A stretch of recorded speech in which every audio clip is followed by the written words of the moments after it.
2009 жылдың 1-шілден бастап барлық біздің ішкі істер органдарында полиция құрылымдарының құрамындағы тіркеу емтихан бөлімдері барлығы тарқатылып, барлығы облыс орталықтарында бір ғана процессинг орталықтар ашылды. Олардың аттары да өзгерді қазір. Ешқандай мынау көлік құралдарын тіркеу, қайта тіркеу кезінде, одан бөлек жол жүргізу куәліктерін ауыстыратын кездерде біздің полиция қызметкерлері араласпайды, құжат қабылдамайды.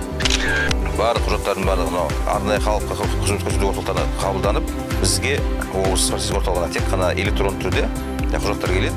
Құжаттар келген кезде біздер сол мынау өзіміздің тиісті министрліктің тексеру жүйелері бар, ақпарат жүйесін тексеріп, азамат немесе көліктің шектеулері болмаса, және ол іздеуде болмаса, электронды түрде бекітіп береміз. Ол құжат кейін халықтық қызмет көрсету орталықтарында шығарылып беріледі.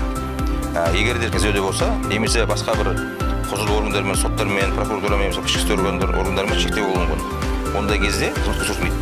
7 қазан күні министрлік біздің осы тіркеу мемлекеттік белгілерін беру және жүргізу куәліктерін беруіне байланысты бұйрықтардың тиісті өзгерістер енгізілді. Азаматтар сұраныс берген жағдайда жаңа нөмір алып барып, ескі нөмір алып кетеді. Азаматтар қазір арнайы халық қызмет көрсету орталықтарында мемлекеттік тіркеу нөмірлерін өздері қалауынша алуға болады.